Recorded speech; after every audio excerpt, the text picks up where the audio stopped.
കോഴിക്കോട് കുണ്ടായിത്തോടിൽ ജപ്തി ഭീഷണിയിൽ കഴിയുകയാണ് ഒരു പട്ടികജാതി കുടുംബം. ഏത് നിമിഷവും നിലം പതിക്കാറായ വീട്ടിൽ നിന്ന് കുടിയിറങ്ങേണ്ടി വന്നാൽ തെരുവിൽ കഴിയേണ്ട അവസ്ഥയിലാണ് മുരളിയും കുടുംബവും. ജോലിക്ക് പോകാൻ പോലും കഴിയാത്ത സാഹചര്യത്തിലാണ് രോഗബാധിതനായ മുരളി.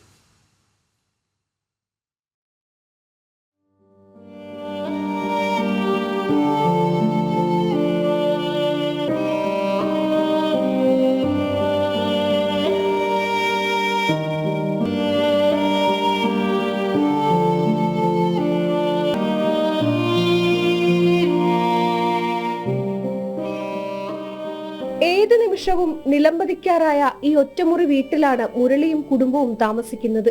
വീടെന്ന് പറയാൻ കഴിയില്ല, ടാർപ്പായ കൊണ്ട് മറച്ചൊരിടം മാത്രം. ഇവിടെ നിന്ന് പോലും പടിയിറങ്ങേണ്ട ഗതികേടിലാണ് മുരളിയും കുടുംബവും. 2013 വീട് പണയം വെച്ച് മുരളി ഫറൂഖ് സർവീസ് സഹകരണ ബാങ്കിൽ നിന്ന് 2 ലക്ഷം രൂപ വായ്പ എടുത്തത്. ആദ്യം കൃത്യമായി പണമടച്ചിരുന്നെങ്കിലും പിന്നീട് അടവ് മുടങ്ങി. അസുഖബാധിതനായതോടെ മുരളിക്ക് പണിക്ക് പോകാൻ കഴിഞ്ഞില്ല. ഇതോടെ കുടുംബത്തിന്റെ താളം തെറ്റി. ബാങ്കിന്റെ വായ്പ പലിശയും പിഴപ്പലിശയുമായി 7 ലക്ഷത്തോളമായി. ഇതോടെയാണ് ബാങ്ക് ജപ്തി നടപടിയുമായി മുന്നോട്ട് വന്നത്. ഞാൻ 2 ലക്ഷം രൂപ ബാങ്കിൽ നിന്ന് ലോൺ എടുത്തിരുന്നു. അത് പിന്നെ എനിക്ക് സുഖമില്ലാത്ത കാരണം അടയ്ക്കാൻ പറ്റില്ല. അതിപ്പം ജപ്തി നടപടി നേരില്ല. പല പ്രാവശ്യം പാമ്പ് വന്നോ 2 ലക്ഷം, ഇപ്പം അത് 7 ലക്ഷത്തിന് എടുത്തായി. പിഴപ്പലിശയൊക്കെ കൂട്ടിയിട്ട് 7 ലക്ഷം. ഇപ്പോൾ നമുക്ക് എൻ്റെ ചെറിയ ലോൺ എടുത്താണ് 2 ലക്ഷം. ആ 2 ലക്ഷം തന്നെ അടയ്ക്കുന്നത്. പല പ്രാവശ്യം പോയിട്ട് നിങ്ങൾ 10 സെക്രട്ടറിക്ക് വരെ കൊടുത്താണ്. സമ്മതിക്കില്ല. ലോൺ എടുത്ത തുക 2 ലക്ഷം രൂപ തിരിച്ചടയ്ക്കാൻ മുരളിക്ക് കഴിയും. പക്ഷേ 3 ലക്ഷത്തിന് മുകളിലാണ് ബാങ്ക് നിലവിൽ ആവശ്യപ്പെടുന്നത്. ഈ പ്രതിസന്ധി ഘട്ടത്തിലാണ് പ്രദേശത്തെ CPM-കാർ മുരളിയുടെ വീട്ടിലെത്തിയതും BJP പ്രവർത്തകനായ മുരളിയോട് പാർട്ടി മാറിയാൽ സഹായിക്കാമെന്ന വാഗ്ദാനം മുന്നോട്ട് വെക്കുന്നതും.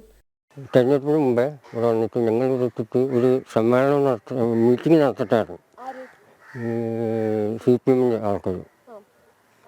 അപ്പോൾ ഞാൻ പറഞ്ഞു വേണ്ട, അത് നടക്കില്ല. അങ്ങനെ നടക്കുകയാണെങ്കിൽ ഒരു ശരിയാക്കി തരാറുണ്ട്, ഈ ലോണിൻ്റെ കാര്യം ഒഴിവാക്കി തരാനൊക്കെ പറഞ്ഞു.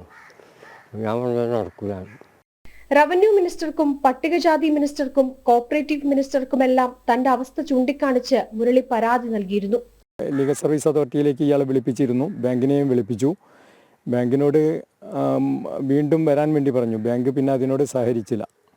അപ്പം മുരളീൻ്റെ ഇപ്പോഴത്തെ സാഹചര്യം നോക്കുന്ന സമയത്ത് അവൻ്റെ കയ്യിൽ ഇപ്പോൾ 2 ലക്ഷം രൂപ ഉണ്ടെന്നാണ് പറയുന്നത്. അവൻ ഈ സഹായത്തിന് അർഹനാണ് എന്നാണ് എൻ്റെ അന്വേഷണത്തിൽ എനിക്ക് മനസ്സിലാക്കാൻ കഴിഞ്ഞത്.